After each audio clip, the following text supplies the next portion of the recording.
வணக்கம் நண்பர்களே. நாம இடன் அறிதல் இந்த அதிகாரத்துல 2 குறள் பார்த்தோம். இப்ப இதுல 3வது குறள் பார்க்கணும். 3வது குறள் என்னன்னா,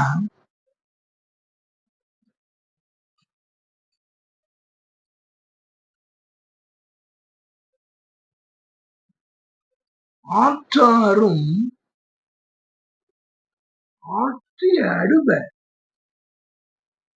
இடனறிந்து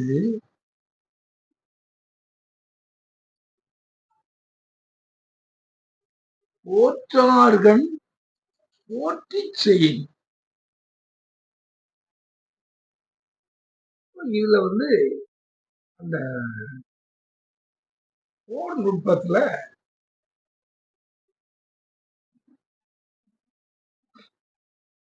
அடுத்த ஒரு லெவல்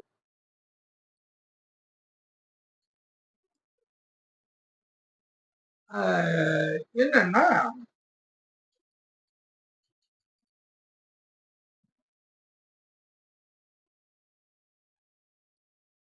வலிமை இல்லாதவர்கள் வலிமை இல்லாதவர்களும் ஒரு யுத்தம் அப்படின்னு சொல்லி வரும் பொழுது அவங்களும் அத அந்த போர் செய்து அத செய்து அடுப வெல்ல முடியும். ஆற்றாரும் முடியாதவர்கள் கூட அவங்க ஆற்றி அடுப அத ஒரு போரை அவங்க செய்து வெல்ல முடியும் எதிரி. அதுக்கு வள்ளுவர் சொல்லக்கூடிய கண்டிஷன் என்னன்னா, இடனறிந்து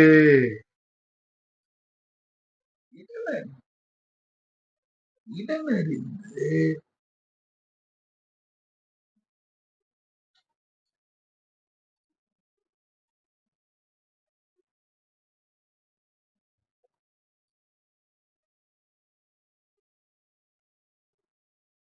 இடனறிந்து போற்றார்கண்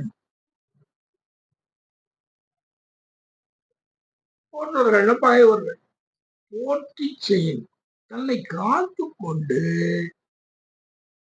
அதாவது அதுக்கு என்னன்னா, நீங்க இடன் உங்களுடைய இடத்துல எந்த இடத்துல நாம அந்த எதிரிய நாம வீழ்த்தணும் அப்படிங்கிறத அத நீங்க தெரிஞ்சுக்கணும். அந்த இடம் அறியறதுக்கு நீங்க இந்த இடத்துல நாம நம்மளுடைய வலுவாக இருக்கிறோமான்னு சொல்லி ஒரு இடத்த நீங்க தேர்ந்தெடுத்து அதற்கு நீங்க ஆட்களை திரட்டி அதுக்கு அந்த சரியான இடத்த நீங்க ஒன்ன நீங்க தேர்ந்தெடுத்து அந்த இடத்த நன்றாக வலுப்படுத்தி அதற்கு ஆட்களை தயார் செய்து,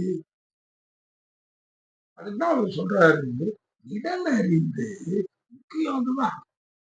இடம் அறிதல்ங்கிற அதிகாரத்துல வள்ளுவர் வேற என்ன சொல்றாரு, என்ன இடத்தை நீ தேர்ந்தெடுத்திருக்கப்பா, நீ அவனை நம்ம மீட் பண்ணணும் அப்படின்னு நீ என்ன இடத்துல அவனை மீட் பண்ணணும். பல போர்கள்ல நம்ம பத்தி பார்த்திருக்கோம். வாட்டர்லூ அப்படிங்கிற இடத்துல அந்த பிரிட்டிஷ் படைகளுக்கும் பிரான்ஸ் படைகளுக்கும் நடந்ததுல அந்த அப்பதான் அந்த நெப்போலியன் மேல வாராரு.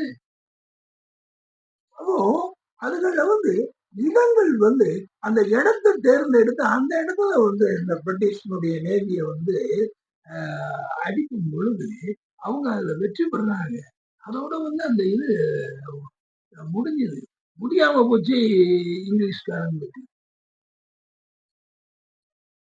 அப்போ இத மாதிரி நீங்க இடம் இருந்து நீங்க ஒரு இடத்த நீங்க தேர்ந்தெடுத்து அந்த இடத்துல உங்களுடைய துருப்புக்களை உங்களுடைய நண்பர்கள் உங்களுக்கு துணை செய்வோர் உங்கள அவ்வளவு வரையும் நீங்க வந்து அண்டர்ஸ்டாண்ட் இதையெல்லாம் தெரிஞ்சுக்கணும்.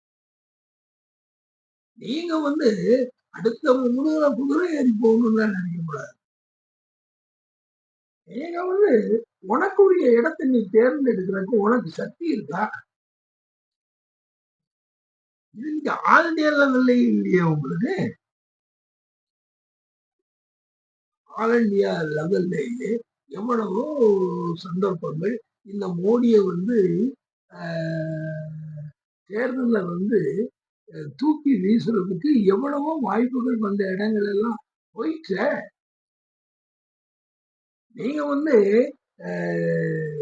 என்னைக்கு வந்து இன்னொருத்தனும் வந்து மேல வந்து அவன் நம்மளோட வந்து அவனும் மேல வந்து இருந்துதான் அதுக்கப்புறம் தான் நாம வந்து ஒரு தனிமைய ஒரு வலுவை கொண்டு முடியும்னு நீங்க நினைச்சிருக்கீங்க. ஆந்திராவுல வந்து ஒய்எஸ்ஆர் ராஜசேகர் செட்டி மகனுக்கு வந்து அவனை வந்து ஒரு தனிமையான அவனை ஒரு தனி தலைவனாக அங்கீகாரம் பண்ணாம அவன்லாம் ஒரு ஆளா நான் வந்து அவனை வந்து ஆந்திராவா அவனு தனியா ஆளை விட்டுருக்கணும்னு சொன்னா அதுல வந்து இன்னைக்கு தனியா ஆளா போனதால அவன் திருப்பி ஆட்சிக்கு வந்து இன்னைக்கு போயிட்டாலும் நீங்க வரவே முடியாமல் இருக்கு. ஆந்திராவுல எப்படிப்பட்ட சந்திரபாபு நாயுடு எங்க கீழே கிடந்தவரும் மேல வந்து தொலைச்சிட்டாரு. எல்லாமே உங்களுடைய ஸ்ட்ராட்டஜி தவறு. இங்க வந்து தூத்துக்குடி இங்க தமிழ்நாட்டுல வந்து நீங்க வந்து உங்களுக்கு கொடுக்கக்கூடியது வந்து நீங்க வாங்க தெரியல உங்களுக்கு அந்த ஹியூமினிட்டி வந்து உங்களுக்கு இல்லைன்னாச்சுன்னா நீங்க திரும்பியும் கழுது நெஞ்சு கட்டாரமா தானே போவீங்க.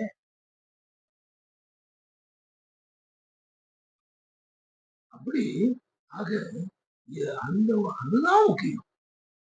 அந்த இடலறிந்து வந்து நீங்க காரியங்களை செய்யும் பொழுது யாரோ கூட ஒருத்தர் கேட்டாங்க அன்னைக்கு அந்த 86ல வந்து அந்த காங்கிரஸ் வந்து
வணக்கம் நண்பர்களே. இப்ப இந்த 50வது அதிகாரத்துல நாம 2 குறள் பார்த்தோம். 3வது குறள் என்னன்னா, இதுல காலம் அறிதல் அப்படிங்கிறத முன்னால பார்த்தோம். இப்ப என்னன்னா, இடத்தை அறிதல். நாம எந்த இடத்துல போர் செய்யறோமோ, அந்த இடம் நமக்கு அனுகூலமா இல்லது எதிரிக்கு அனுகூலமாங்கிறத பார்த்து யுத்தத்தை ஆரம்பிக்கணும். அப்போ அதைத்தான் வள்ளுவர் சொல்லும்போது,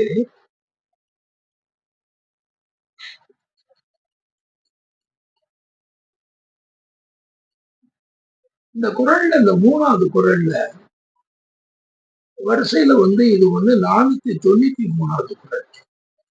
ஆற்றாரும் ஆற்றி அடுப.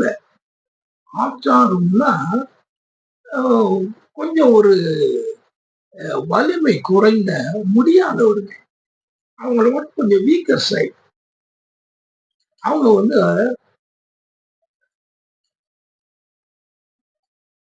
அவங்க ஆற்றாரும் ஆற்றி அந்த போர் செய்து அடுவ எதிரிகளை தோற்கடிக்க முடியும். அது அப்படி செய்யணும்னா இடனறிந்து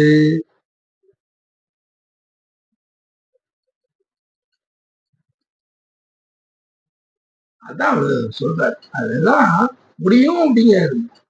ஆனா அதுக்கு கண்டிஷன் பிரசிடென்ட் அப்படிம்பாங்கல்ல, என்ன செய்யணும் அப்படின்னு சொல்லி அப்படி சொல்லும் பொழுது இது இடனறிந்து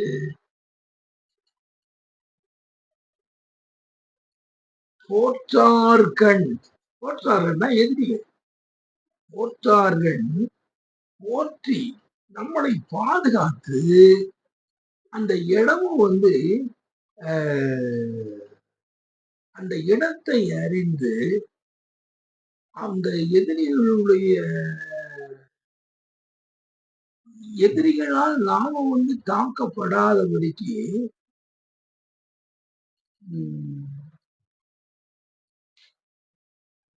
அந்த போற்றார்கள் நம்மளை பாதுகாத்து இருந்து கொண்டு அந்த இடத்துல நாம போய் செய்தோம்னா அந்த இடம் சரியான இடம். அந்த இடத்துல நாம போர் செய்தோம்னா போட்டி செய்யணும். நீங்க ஆற்றாரும் ஆட்சி அடுக்கும். உங்களால அதுல ஜெயிக்க முடியும். இதுதான் இதுல சொல்ற எவ்வளவு ஒரு நுட்பமான எவ்வளவு பெரிய ராஜ தந்திரங்கள் இந்த வார் மேனுவல்ல இதுலதான் நம்ம வார் மேனுவல் நம்ம படிச்சோம்னா, அது ஒரு வார் மேனுவலை வாங்கணும்னா எல்லா சண்டைகள்லையுமே யார் வின் பண்றாங்கன்னு பார்த்தா இப்படிப்பட்டவர்கள் தான். இந்த ஒரு யுத்தத்துல இந்த நிலையை கடைப்பிடிக்கிறவங்க தான் ஜெயிக்க முடியும். மற்றபடி இதுல ஏன்னா ஏன்னா முடியாதவர்களாக இருந்தாலும் கூட ஆட்சி அடுக்க அதை வெல்ல முடியும். அந்த